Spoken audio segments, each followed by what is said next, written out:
I have been continuing to relearn my watercolors, to play with them, to explore, to see how I want to use them. I've been doing tons of gorgeous color charts. More on that to come. I've also been taking them out plein air painting with me. And then also in the studio, I've been using them a ton. Just play. I've been forcing myself to do it, and I've been learning so much. So I'm gonna share all of that in this video. So welcome back to Bits of an Artist's Life. This is Sandy Hester, and let's jump into this video. Okay, I've spent a lot of time doing color charts with my watercolors, and I have been having so much fun, and I've been learning a lot. And it's interesting how much I've been referring back to these multiple pages of color charts, because mainly for my greens, I don't know, even for other things, sometimes I find that, oh, I can't get any value. I keep mixing the same darkness of or lightness of everything on the page. But especially with greens, when I'm going into a new medium and I'm mixing colors, mixing my greens, I often find that it's like, oh, I'm just mixing that same green over and over. I mean, it's like it does not matter what I mix. I get that color and value. And so this has been a good reminder, and I've been going back and forth to see what I've been getting from different things and reminding myself. So this has been a great tool. This page was basically me just playing with all the different colors, but cadmium yellow was the main thing that I kept the same over and over. I'm going to show you a little bit later how I would think about this, or how I do think about this as I'm going to mix colors and do color charts like this. So this was basically cad yellow, what I could get with cad yellow. And hello, I mean, what a stunning variety and color palette. Gorgeous. Super, super happy with that. Then I took marigold. So the cad yellow is my cooler, marigold is my warmer yellow. So then I wanted to see what can I get with it. Gorgeous. I mean, different and gorgeous. But I also feel like there's some similarity. I feel like I probably don't have to have both. I'm glad I have both, because I do use the marigold just on its own, but just beautiful. And I feel like I got a little more granulation also. Now down here, what I wanted to do after I sat here and mixed a lot of these greens, I wanted to put the greens, like the straight up greens that I have just on my palette. And I think you can see how much prettier and the variety, but also how I can get those same very similar greens. Down here just playing with Payne's Gray. Because I did this, I thought, oh, let's see. Oh no, I did that later. I do a Payne's Gray page. But then I was realizing after doing these two pages, I could not decide about my bright pink. So I got out the pinks that I felt like were pretty similar that I have. So a carmine, alizarin crimson, quinacridone rose, quinacridone red, and quinacridone pink. I put those there.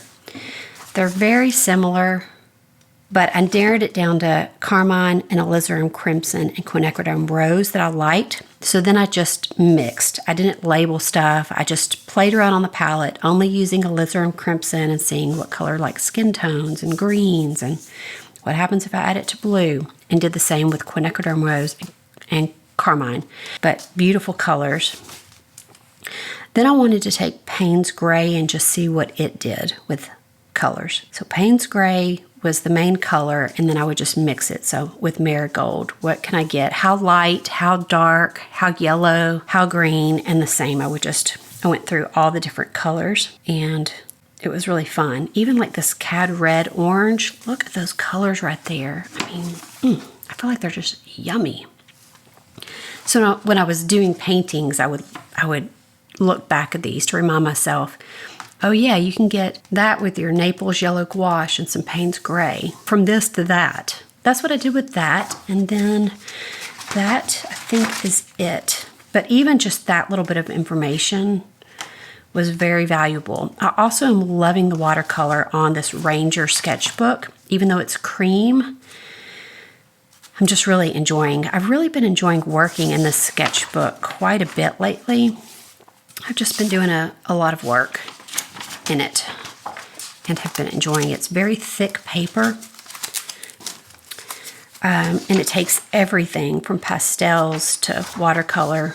So it's been nice. It is heavy and it's kind of big, I don't know about big, but it is heavy, so I don't love it for like out in the studio or out of the studio, but there's that. Wanted to show you, and then at the end of the video or later in the video, I'm going to tell you a really nice method of how to break down your colors to be able to get color charts like this through your whole palette. And then it'll be clear to you of what you don't need and what you do need. So, coming soon. I'm about to sit down and do some sketching. I've got just a handful of supplies around me.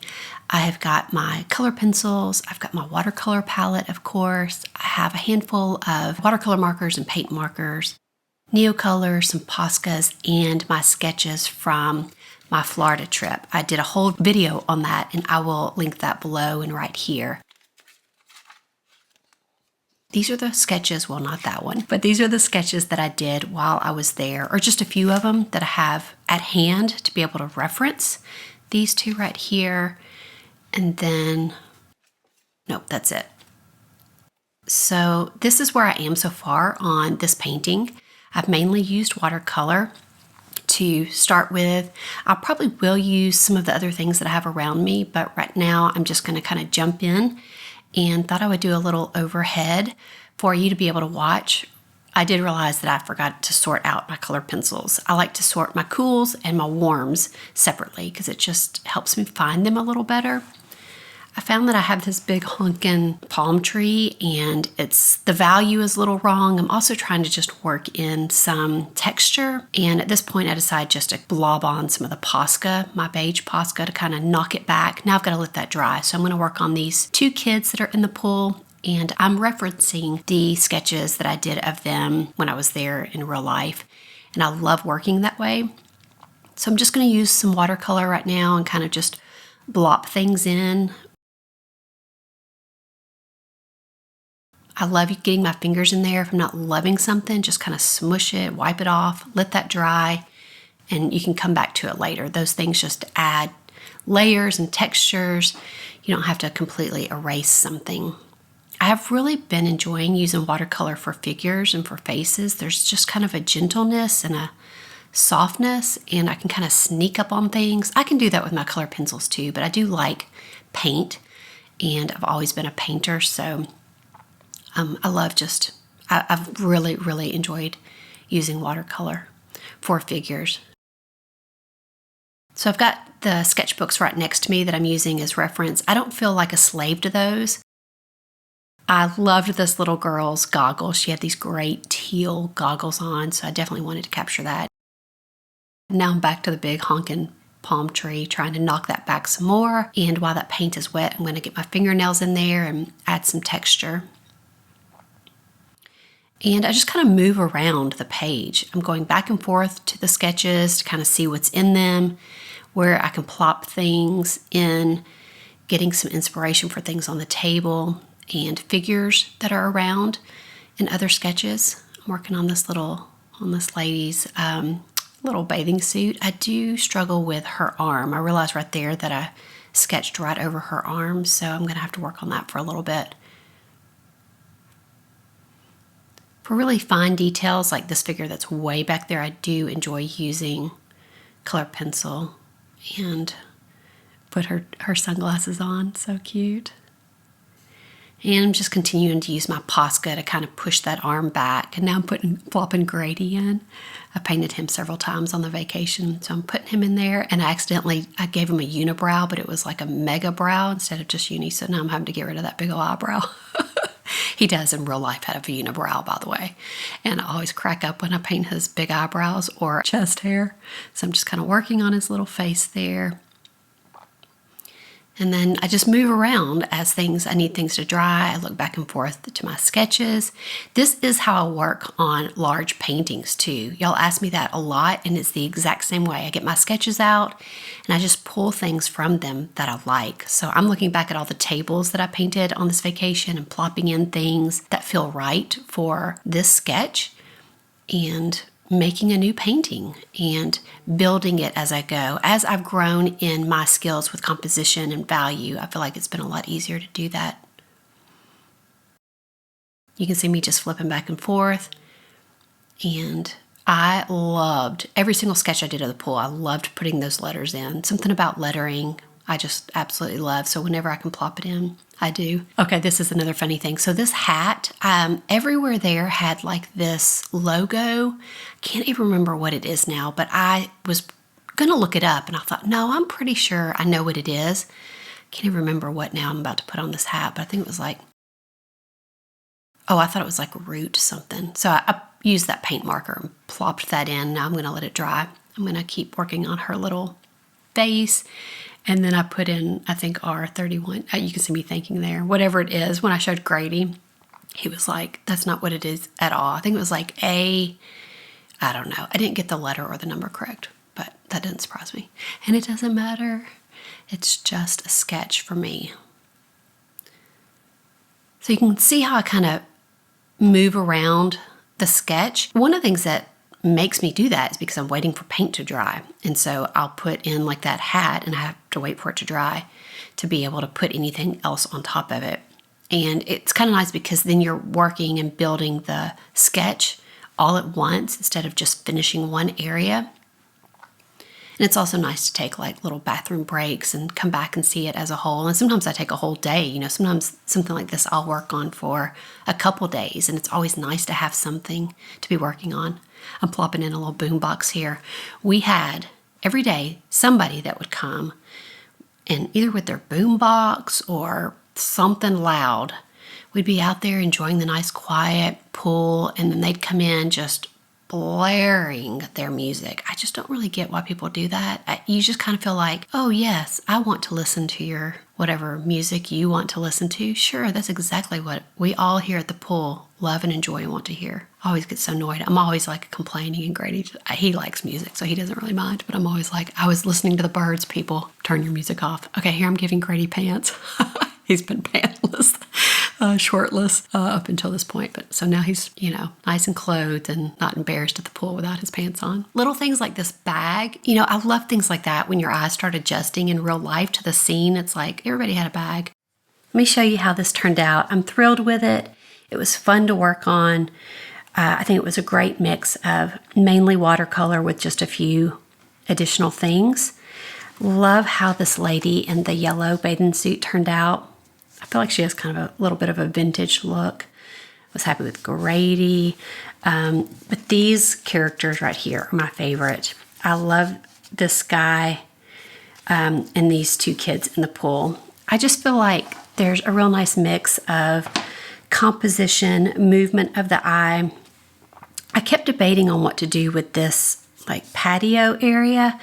I wanted to put some pattern, but I kind of like how there's a space here for your eyes to rest. There's so much going on here. I like that this is kind of restful. So I wanted to show you that one. And then I did another one, doing that same technique of using all the other different sketches as reference. I think I only used watercolor and the gouache on this. I think there's a couple places I may have tried to push some things back and add some texture with color pencils, like on that roof right there. But for the most part, this was done in watercolor, and I'm thrilled with it. These people right here make me so happy, even though that guy's head, now that I look at it in like the composition, is quite large, but that's okay. It does say that these people are closer. This lady, actually, I was going to put hair on her, but I really liked that white negative shape, so I just left it. And then the things on the table are super fun too. Yeah, I wrote here, all done with watercolor and just a little color pencil. And I did not date it. I don't know why, but I hate when I don't do that, especially for the very first sketch of thing. I wonder if I thought I was going to go back to it and work on it some more. I don't know, but for me, I love the composition. I feel like I'm really like gaining skills in that. I feel like the value is really perfect. And I did add some pattern here on the little patio area. And what I did was kind of gradate it. I just did it kind of where I want your eye to go instead of leaving the picture. So you can see how I treated it here on the sides. And then here also, I don't want your eye to necessarily get stuck in these areas. So that was a ton of fun. I'm loving the way I'm getting to incorporate it. I don't know that I'm just going to use it on its own. It does feel like I'm just adding maybe to all the things that I use. I don't know, but very happy. I'm having a ton of fun finding my way as I keep pushing myself. Let me show you what I have going on here. I'm about to head out today. I'm going to be packing this bag right here, my big one. Actually, I may not even need my big one now that I think about it. Yeah, I'm going to pack my little one, which is right there. Hey, Johnny boy. You don't usually come in here. Hey, bud. Good morning. Okay, I've been working in watercolor, and I need a break. So today I thought, let me just take everything out. It's going to increase my confidence and also just be fun. And I feel like this is not too bad. I packed a very small, my new roll here. Some of my tiny pencils I've been keeping in here, which is nice because I packed this and then was like, oh yeah, my tiny pencils. So I was able to take a bunch of my favorites out and add a couple extras here. So I've got just a handful of like what I think is the most important of most important color pencils. Basically some whites, yellows, like two yellow yellows, one dirty yellow, pimento, which is a must. I love sketching with this. Two greens that I use, ooh, that's like broken, to kind of tame things down. This is the Derwent Drawing Green Shadow and Pale Cedar. And then three kind of purpley colors that I also use to either brighten or kind of lighten stuff. And then, wow, I don't really have any greens. That's interesting. Okay, but I've got these two greens, again, to kind of lighten or neutralize something, and then like three blues, two kind of brightish and one not bright. A few of my watercolor markers back here, just the ones that I'm like are necessary. So that will be good. I'll roll that up. I've decided to take my oil pastels. These are the NEOPASTELS. Is that what they're called? NEOPASTELS, I think. I'll have all this linked below. I'm taking just a small handful of soft pastels because I thought I would use them like watercolors. I like to put them down and then I'll use my water brush to wet them. It kind of sets them a little better. But then also, if I need some dry marks, I've got those. I just did some of my favorite blues, a couple of nice browns to neutralize things, one mustard yellow, two kind of orangey colors because I use these to neutralize the blue. So I'll scratch some blue down, like if I'm doing water, scratch it down, and then scratch a little bit of this into it, and then wet it, and that orange will neutralize the blue a little bit.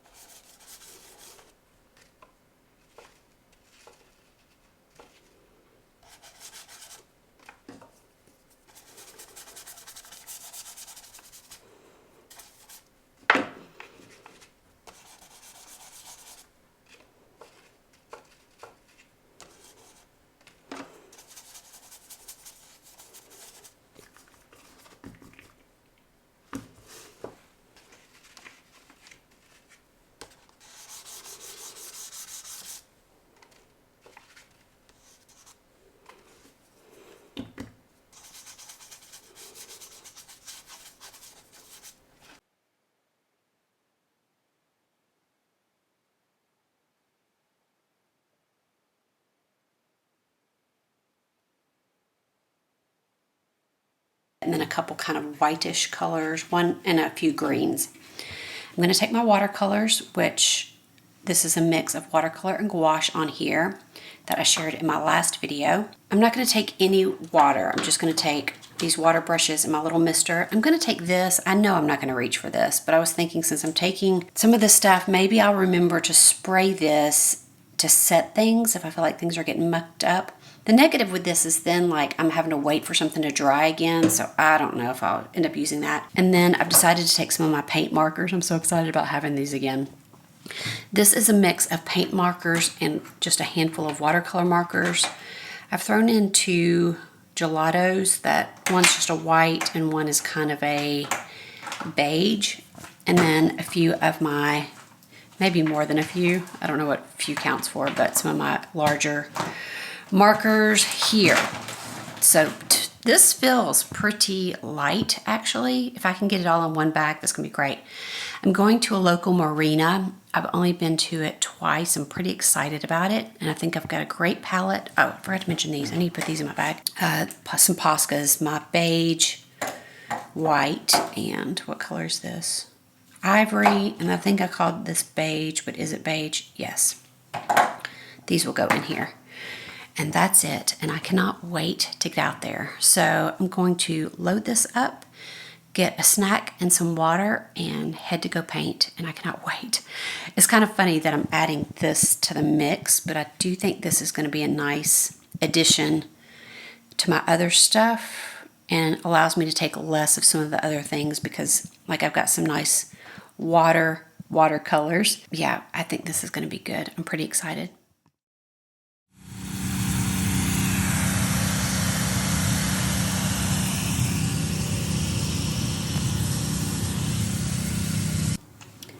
I thought I would show you really quickly what I did today. I only did one sketch. I forgot to take bug spray or sunblock, so I couldn't be out there for very long. I found a nice shady spot, but ticks started crawling up on my legs like when I was almost done with this, which meant probably chiggers also, so I just thought, I'm gonna pack up. So here's what I did. I'm really happy with a lot of it. I was trying to get this jumble of boats. It's really interesting how difficult it is to capture this jumble of boats because where I am, I can't see exactly what's behind here, so I have to pull things from other areas. It's just harder than what you would think. I loved having all the supplies. It was just, I was like, yes. I love the little birds back there. And what I was able to get in the water. Was really happy with this boat. And the last time I was out there, I did this one. I can't remember if I've showed y'all this before or not. It's kind of wonky. I may have done a little bit better job of kind of individualizing the boats here, but I really am happy. This little roll worked out really well too, making myself limit myself with color pencils. Color pencils are probably the least thing I use. So that worked out well, having just the watercolor markers that I use the most. And then, I mean, I literally used everything. I used oil pastels, I used my soft pastels. It was just wonderful to have everything. I was glad to have the oil pastels. Haven't used those in a while. They worked well. So it was a great day out. And I also used watercolor, so that was nice to have on hand. I think that's what I'm gonna do is incorporate it into everything else that I have and then just see if I end up using more of it at some point than the other. So what I think I'm going to do now though is take these two sketches and sit down with all the same materials and do another painting from these. A lot of you guys ask me about how I work on canvas for my sketches. It's this same way, taking all the sketches and then working from them, pulling the things that I like from here, and then pulling the things I like from here. So that's how I'm gonna work. And I'll show you what I do if it is worth showing. Okay, I was just editing the video and I was like, oh, I forgot that I started on that painting where I was combining both. So I have not finished it.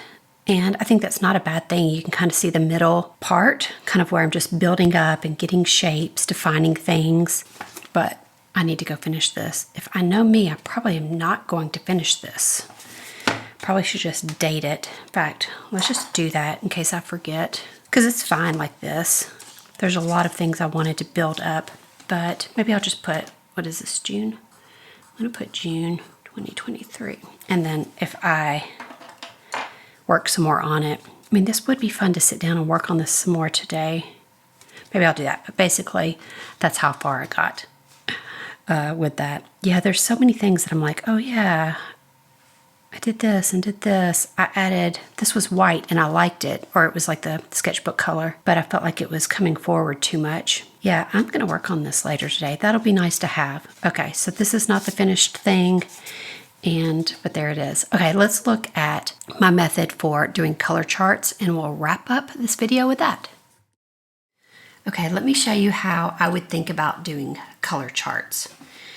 I would take one color, so maybe like this cad yellow, and I would write cad yellow up at the top. We're going to pick a different color than that, and then I would just work through. So see what the cad yellow looks like with the burnt sienna. What does it look like with Quin Rose? Blah, blah, blah. Go through. Then I would start doing mixtures for like maybe greens. So this yellow with burnt sienna, and pick one of the blues. Then this cad yellow with this red and a blue. This yellow with this red and this blue. So this yellow is what fills this page. But let's take the example of, what color do I want to do? Can't remember what this color is. Oh, let's do, this will be great. Okay, let's do the raw, what is it? I never can remember the name of this. I think raw umber, let me check. Holy macaroni. I just searched high and low this studio. It is such a mess because I'm filming for the bird painting class, and I'm like, there is a bin, you know, this big, filled with my watercolor and gouache. Where is it? I mean, I was like, how did this just disappear? Of course, it was under my nose. That's how it always works. But here we go. That felt like a massive feat to find this raw umber. Is that what I even said? So let's do this. Raw umber. Beep. And then here's my raw umber here. I really should have refilled that. So let's just go through, and I'm not going to do these gouaches, but let's just do, like, let's mix raw umber and see what that does. And then what we want to do is not all the absolute scenarios, but let's push it and see just a little bit with some of these. But like, especially if you're liking it, if you're like, ooh, then let's do a few of them and see if we can get it real yellow and real burnt umber, and then maybe even add some white, some gouache to it, and see what you get. And if you want to, you could label that. I'm not a big labeler, but we could put cat yellow. You don't have to do all the scenarios, because I do want to clean this since we're kind of swatching stuff. You don't have to do all the scenarios, because you'll have a range and you'll kind of know, like, it'll just be a reminder. This isn't even probably something you're actually going to look back on. There's just something about doing it that teaches you so much. I feel like I'm kind of whispering because Grady's in the other room on a business call. I don't know if you can hear me. Okay, so then we're going to take that. I'm going to just do a couple here to show you.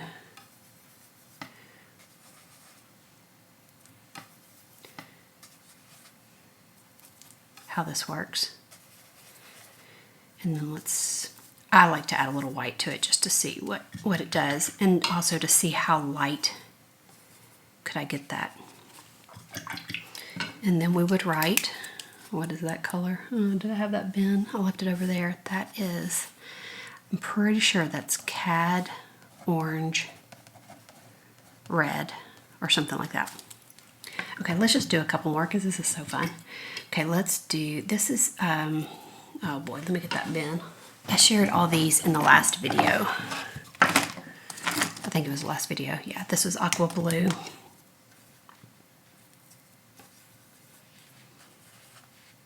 I think I left some of that red in there, which, see, for me, that's just not a big deal because my brush is always dirty anyways.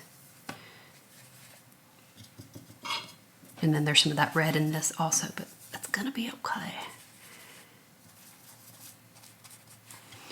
Okay, and then you could write, what is this? Aqua blue. One of the things that this will teach you, if you take something like this, not only how that raw umber will dirty things up, but it also will show you how it makes everything cohesive, because that color is in all these. Like if you did a painting with that, look how that just all works together. Okay, should we do like one more? I feel like we should do one more. What other color? Ooh, let's take this color. This is my Quin, what did we decide? Quinacridone Rose. The other thing, you could do it real thin and then also try to do one that's quite a bit thicker.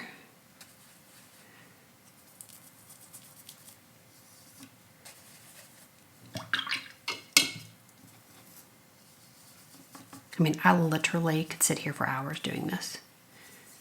I love doing color charts. And then you also just have a really pretty page, and you've learned a whole bunch of stuff about your paints. And you forget. That's why I think it's important to do it every now and then. I feel like, should we do one more so we can fill this page? I think we should. Let's do that. This video is already so long, I think. If you are enjoying this video, don't forget to go look at last week's video because I share more about this. Let's do this blue. What is this blue? Oh, this is my navy. Oh, there's definitely still red in that, but that's okay. Ooh.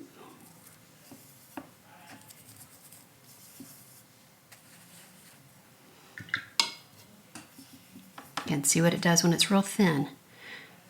And I'm going to clean this white because there's so much of that pink in there.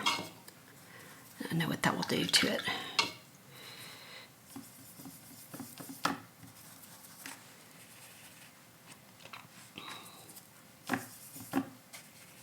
So try to push things more to the brown side and more to the blue side, or whatever color you're working with. What did we say that is? It's this navy gouache. I don't know why it's called gouache because it's very transparent. I mean, I know some gouaches are more transparent, but ooh, and then you've got a gorgeous page. Hello, beautiful page. Okay, so that's how I would do it. I hope you've enjoyed this video. I hope it's been very inspiring. I feel like I say that at the end of every video. I think that's always my hope, that it would be inspiring. And I hope this gets you excited to either do this with your watercolors, do it with your acrylics, do it with your oils, whatever medium you work in. Give it a go. This is not just for watercolors. Okay, I will see y'all back here in 2 weeks.